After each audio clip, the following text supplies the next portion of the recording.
दुनिया के सामने आता है, तब भारत अपने सांस्कृतिक प्रकाश से विश्व का मार्गदर्शन करता है। ये आदि महोत्सव विविधता में एकता हमारे उस सामर्थ्य को नई ऊंचाई दे रहा है। ये विकास और विरासत के विचार को और अधिक जीवंत बना रहा है। मैं अपने आदिवासी भाई बहनों को और आदिवासी हितों के लिए काम करने वाली संस्थाओं को इस आयोजन के लिए बधाई देता हूं। साथियों, 21वीं सदी का भारत सबका साथ सबका विकास के मंत्र पर चल रहा है। जिससे पहले दूर सुदूर समझा जाता था, अब सरकार दिल्ली से चलकर उसके पास जाती है। जो पहले खुद को दूर सुदूर समझता था, अब सरकार उसे मुख्य धारा में ला रही है। बीते 8-9 वर्षों में आदिवासी समाज से जुड़े आदि महोत्सव जैसे कार्यक्रम देश के लिए एक अभियान बन गए हैं। कितने ही कार्यक्रमों का मैं खुद भी हिस्सा बनता हूं। ऐसा इसलिए क्योंकि आदिवासी समाज का हित मेरे लिए व्यक्तिगत रिश्तों और भावनाओं का विषय भी है। जब मैं राजनीतिक जीवन में नहीं था, एक सामाजिक कार्यकर्ता के रूप में, संगठन के कार्यकर्ता के रूप में काम करता था, तो मुझे अनेकों राज्यों में और उसमें भी हमारे जनजातीय समूह के बीच जाने का अवसर मिलता था। मैंने देश के कोने कोने में आदिवासी समाजों के साथ, आदिवासी परिवारों के साथ कितने ही सप्ताह बिताए हैं। मैंने आपकी परंपराओं को करीब से देखा भी है, उसे जिया भी है और इनसे बहुत कुछ सीखा भी है। गुजरात में भी उमरगाम से अंबाजी तक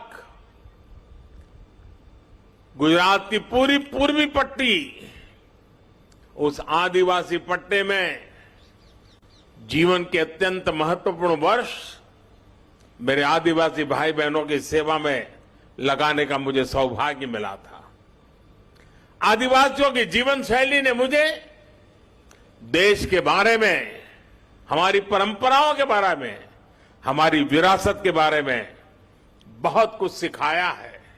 इसलिए जब मैं आपके बीच आता हूं तो एक अलग ही तरह का अपनत्व मुझे फील होता है। आपके बीच अपनों से जुड़ने का एहसास होता है। साथियों, आदिवासी समाज को लेकर आज देश जिस गौरव के साथ आगे बढ़ रहा है, वैसा पहले कभी नहीं हुआ है। मैं जब विदेशी राष्ट्राध्यक्षों से मिलता हूं और उन्हें उपहार देता हूं, तो मेरी कोशिश होती है कि उसमें कुछ न कुछ तो मेरे आदिवासी भाई बहनों द्वारा बनाए गए कुछ न कुछ उपहार होने चाहिए। आज भारत पूरी दुनिया के बड़े बड़े मंचों पर जाता है तो आदिवासी परंपरा को अपनी विरासत और गौरव के रूप में प्रस्तुत करता है। आज भारत विश्व को यह बताता है कि क्लाइमेट चेंज, ग्लोबल वार्मिंग, ऐसे जो ग्लोबल चैलेंजेस है ना, अगर उसका समाधान आपको चाहिए, आइए मेरे आदिवासी परंपराओं की जीवन शैली देख लीजिए, आपको रास्ता मिल जाएगा। आज जब सस्टेनेबल डेवलपमेंट की बात होती है तो हम गर्व से कह सकते हैं कि दुनिया को हमारे आदिवासी समाज से बहुत कुछ सीखने की जरूरत है। हम कैसे पेड़ों से, जंगलों से, नदियों से, पहाड़ों से हमारी पीढ़ियों का रिश्ता जोड़ सकते हैं। हम कैसे प्रकृति से संसाधन लेकर भी उसे संरक्षित करते हैं, उसका संवर्धन करते हैं। इसकी प्रेरणा हमारे आदिवासी भाई बहन हमें लगातार देते रहते हैं। और यही बात आज भारत पूरे विश्व को बता रहा है। साथियों, आज भारत के पारंपरिक और खासकर जनजातीय समाज द्वारा बनाए जाने वाले प्रोडक्ट्स की डिमांड लगातार बढ़ रही है। आज पूर्वोत्तर के प्रोडक्ट्स विदेशों तक में एक्सपोर्ट हो रहे हैं। आज बैम्बू से बने उत्पादों की लोकप्रियता में तेजी से वृद्धि हो रही है। आपको याद होगा, पहले की सरकार के समय बैम्बू को काटने और उसके इस्तेमाल पर कानूनी प्रतिबंध लगे हुए थे। हम बैम्बू को घास की कैटेगरी में ले आए और उस पर सारे जो प्रतिबंध लगे थे उसको हमने हटा दिया। इससे बैम्बू प्रोडक्ट्स अब एक बड़ी इंडस्ट्री का हिस्सा बन रहे हैं। ट्राइबल प्रोडक्ट्स ज्यादा से ज्यादा बाजार तक आए, इनकी पहचान बढ़े, इनकी डिमांड बढ़े। सरकार इस दिशा में लगातार काम कर रही है। वन धन मिशन का उदाहरण हमारे सामने है।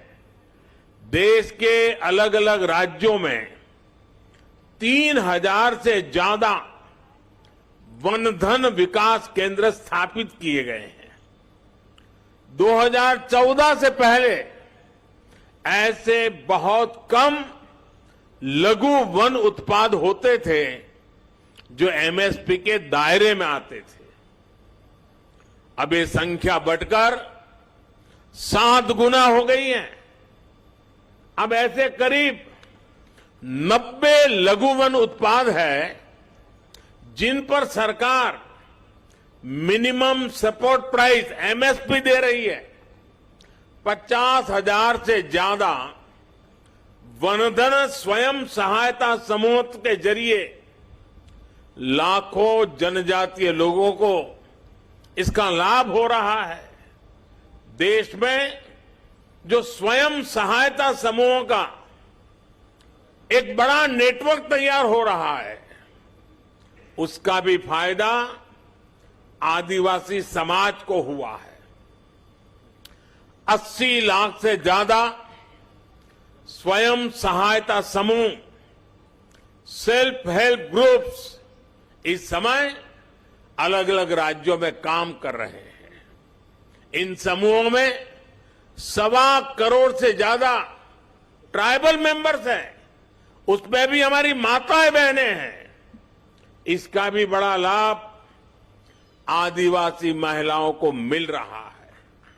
भाइयों और बहनों, आज सरकार का जोर जनजातीय आर्ट्स को प्रमोट करने, जनजातीय युवाओं के स्किल को बढ़ाने पर भी है।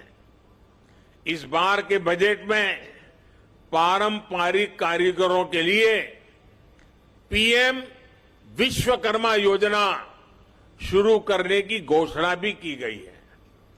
पीएम विश्वकर्मा के तहत आपको आर्थिक सहायता दी जाएगी, स्किल ट्रेनिंग दी जाएगी, अपने प्रोडक्ट की मार्केटिंग के लिए सपोर्ट किया जाएगा। इसका बहुत बड़ा लाभ हमारी युवा पीढ़ी को होने वाला है। और साथियों, ये प्रयास केवल कुछ एक क्षेत्रों तक सीमित नहीं है। हमारे देश में सैकड़ों आदिवासी समुदाय है।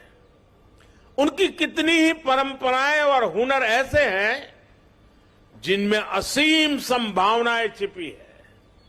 इसलिए देश में नए जनजातीय शोध संस्थान भी खोले जा रहे हैं। इन प्रयासों से ट्राइबल युवाओं के लिए अपने ही क्षेत्रों में नए अवसर बन रहे हैं। साथियों, जब मैं 20 साल पहले गुजरात का मुख्यमंत्री बना था तो मैंने वहां एक बात नोट की थी। वहां आदिवासी बेल्ट में जो भी स्कूल थे, इतना बड़ा आदिवासी समुदाय था, लेकिन पिछली सरकारों को आदिवासी क्षेत्रों में साइंस स्ट्रीम की स्कूलें बनाने में प्राथमिकता नहीं थी। अब सोचिए, जब आदिवासी बच्चा साइंस ही नहीं पढ़ेगा तो डॉक्टर इंजीनियर कैसे बनता? इस चुनौती का समाधान हमने उस पूरे बेल्ट में आदिवासी क्षेत्र के स्कूलों में साइंस की पढ़ाई का इंतजाम करके किया। आदिवासी बच्चे देश के किसी भी कोने में हो, उनकी शिक्षा, उनका भविष्य, ये मेरी प्राथमिकता है। आज देश में एकलव्य मॉडल आदिवासी विद्यालयों की संख्या में 5 गुना की वृद्धि हुई है। 2004 से 2014 के बीच 10 वर्षों में केवल 90 एकलव्य आदिवासी स्कूल खुले थे, लेकिन 2014 से 2022 तक इन 8 वर्षों में 500 से ज्यादा एकलव्य स्कूल स्वीकृत हुए हैं। वर्तमान में इनमें 400 से ज्यादा स्कूलों में पढ़ाई शुरू भी हो चुकी है। 1 लाख से ज्यादा जनजातीय छात्र छात्राएं इन नए स्कूलों में पढ़ाई भी करने लगे हैं। इस साल के बजट में ऐसे स्कूलों में करीब 40,000 से भी ज्यादा शिक्षकों और कर्मचारियों को भर्ती की भी घोषणा की गई है। अनुसूचित जनजाति के युवाओं को मिलने वाली स्कॉलरशिप में भी 2 गुने से ज्यादा की बढ़ोतरी की गई है। इसका लाभ 30 लाख विद्यार्थियों को मिल रहा है। साथियों, आदिवासी युवाओं को भाषा की बाधा के कारण बहुत दिक्कत का सामना करना पड़ता था, लेकिन नई राष्ट्रीय शिक्षा नीति में मातृभाषा में पढ़ाई के विकल्प को भी खोल दिए गए हैं। अब हमारे आदिवासी बच्चे, आदिवासी युवा अपनी भाषा में पढ़ सकेंगे, आगे बढ़ सकेंगे। साथियों, देश जब आखिरी पायदान पर खड़े व्यक्ति को अपनी प्राथमिकता देता है तो प्रगति के रास्ते अपने आप खुल जाते हैं। हमारी सरकार वंचितों को वरीयता, यही मंत्र को लेकर देश विकास के लिए नए आयाम छू रहा है। सरकार जिन आकांक्षी जिला, आकांक्षी ब्लॉक को विकसित करने का अभियान चला रही है, उसमें ज्यादातर आदिवासी बाहुल्य इलाके हैं। इस साल के बजट में अनुसूचित जनजातियों के लिए दिया जाने वाला बजट भी 2014 की तुलना में 5 गुना बढ़ा दिया गया है। आदिवासी क्षेत्रों में बेहतर आधुनिक इंफ्रास्ट्रक्चर बनाया जा रहा है। आधुनिक कनेक्टिविटी बढ़ने से पर्यटन और आय के अवसर भी बढ़ रहे हैं। देश के हजारों गांव जो कभी वामपंथी उग्रवाद से प्रभावित थे, उन्हें अब 4G कनेक्टिविटी से जोड़ा जा रहा है। यानी जो युवा अलग थलग होने के कारण अलगाववाद के जाल में फंस जाते थे, वो अब इंटरनेट और इंफ्रा के जरिए मुख्य धारा से कनेक्ट हो रहे हैं। ये सबका साथ, सबका विकास, सबका विश्वास और सबका प्रयास इसकी वो मुख्य धारा है जो दूर सुदूर देश के हर नागरिक तक पहुंच रही है। ये आदि और आधुनिकता के संगम की वो आहट है जिस पर नए भारत की बुलंद इमारत खड़ी होगी। साथियों, बीते 8-9 वर्षों में आदिवासी समाज की यात्रा इस बदलाव की साक्षी रही है कि देश कैसे समानता और समरसता को प्राथमिकता दे रहा है। आजादी के बाद 75 वर्षों में पहली बार देश का नेतृत्व एक आदिवासी के हाथ में है। पहली बार एक आदिवासी महिला राष्ट्रपति जी के रूप में सर्वोच्च पद पर भारत का गौरव बढ़ा रही है। पहली बार आज देश में आदिवासी इतिहास को इतनी पहचान मिल रही है। हम सब जानते हैं कि देश की आजादी की लड़ाई में हमारे जनजातीय समाज के उनका कितना बड़ा योगदान रहा है, कितनी बड़ी भूमिका निभाई थी। लेकिन दशकों तक इतिहास के उन स्वर्णिम अध्यायों पर, वीर वीरांगनाओं के उन बलिदानों पर पर्दा डालने के प्रयास होते हैं। अब अमृत महोत्सव में देश ने अतीत के उन भूले बिसरे अध्यायों को देश के सामने लाने का बीड़ा उठाया है।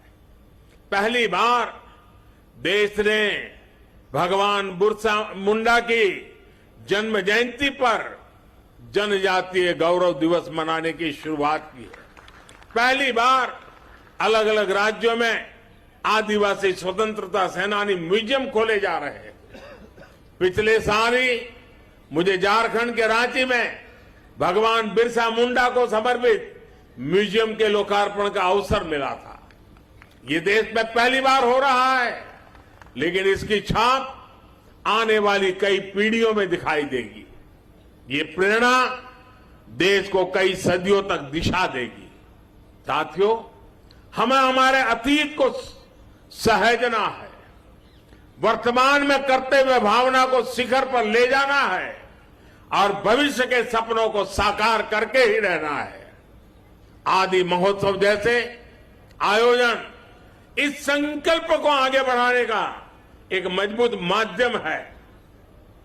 हमें इसी एक अभियान के रूप में आगे बढ़ाना है, एक जन आंदोलन बनाना है। ऐसे आयोजन अलग अलग राज्यों में भी ज्यादा से ज्यादा होने चाहिए। साथियों, इस वर्ष पूरा विश्व भारत की पहल पर इंटरनेशनल मिलेट ईयर भी मना रहा है। मिलेट्स, जिसे हम आमतौर भाषा में मोटे अनाज के रूप में जानते हैं और सदियों से हमारे स्वास्थ्य के मूल में ये मोटा अनाज था और हमारे आदिवासी भाई बहन के खान पान का वो प्रमुख हिस्सा रहा है। अब भारत ने ये मोटा अनाज, जो एक प्रकार से सुपर फूड है, इस सुपर फूड को श्री अन्न की पहचान दी है। जैसे श्री अन्न बाजरा, श्री अन्न ज्वार, श्री अन्न रागी, ऐसे कितने ही नाम हैं। यहां के महोत्सव के फूड स्टॉल पर भी हमें श्री अन्न का स्वाद और सुगंध देखने को मिल रही है। हमें आदिवासी क्षेत्रों के श्री अन्न का भी ज्यादा से ज्यादा प्रचार प्रसार करना है। इसमें लोगों को स्वास्थ्य का लाभ तो होगा ही, आदिवासी किसानों की आय भी बढ़ेगी। मुझे भरोसा है अपने इन प्रयासों से हम साथ मिलकर विकसित भारत के सपने को साकार करेंगे। और जब मैं आज मंत्रालय ने दिल्ली में इतना बड़ा आयोजन किया है, देश भर के हमारे आदिवासी भाई बहन अनेक विविधतापूर्ण चीजें बना करके यहां लाए हैं। खास करके खेत में उत्पादन उत्तम चीजें यहां लेकर के आए हैं। मैं दिल्ली वासियों को हरियाणा के नजदीक के गुरुग्राम वगैरह इलाके के लोगों को, उत्तर प्रदेश के नोएडा गाजियाबाद के लोगों को आज यहां से सार्वजनिक रूप से आग्रह करता हूं, जरा दिल्ली वासियों को विशेष आग्रह करता हूं कि आप बड़ी तादाद में आइए। आने वाले कुछ दिन ये मेला खुला रहने वाला है। आप देखिए दूर सुदूर जंगलों में इस देश की कैसी कैसी ताकतें देश का भविष्य बना रही है। जो लोग हेल्थ कॉन्शियस है, जो डाइनिंग टेबल की हर चीज में बहुत ही सतर्क है, विशेष करके ऐसी माताओं बहनों से मेरा आग्रह है कि आप आइए। हमारे जंगलों की जो पैदावारें हैं वो शारीरिक पोषण के लिए कितनी समृद्ध है, आप देखिए। आपको लगेगा और भविष्य में आप लगातार वहीं से मंगवाएंगे। अब जैसे यहां हमारे नॉर्थ ईस्ट की हल्दी है, खास करके हमारे मेघालय से, उसके अंदर जो न्यूट्रिशनल वैल्यूज हैं वैसी हल्दी शायद दुनिया में कहीं नहीं है। अब जब देखते हैं पता चलता है तो लगता है हां अब हमारे किचन में यही हल्दी हम उपयोग करेंगे। और इसलिए मेरा विशेष आग्रह है, दिल्ली, हरियाणा और उत्तर प्रदेश के जो इलाके यहां पास पास में हैं वो यहां आए। और मैं तो चाहूंगा दिल्ली दम दिखाएं कि मेरे आदिवासी भाई बहन जो चीजें लाके आए हैं, एक भी चीज उनको वापस ले जाने का मौका नहीं मिलना चाहिए। सारे के सारे यहां बिक्री हो जानी चाहिए। उनको एक नया उत्साह मिलेगा, हमें एक संतोष मिलेगा। आइए हम मिलकर के इस आदि महोत्सव को चिरस्मरणीय बना दें, यादगार बना दें, बहुत सफल बना करके रखें। आप सबको मेरी तरफ से बहुत बहुत शुभकामनाएं, बहुत बहुत धन्यवाद।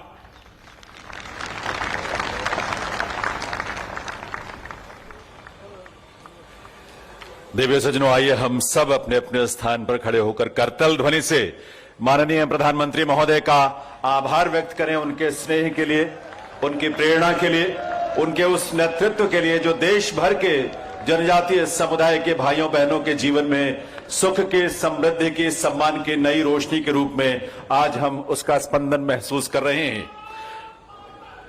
भारत सरकार के केंद्रीय बजट में चाहे जनजातीय समुदायों के लिए 5 गुना बढ़ोतरी की बात हो, जनजातीय क्षेत्रों में आधारभूत ढांचे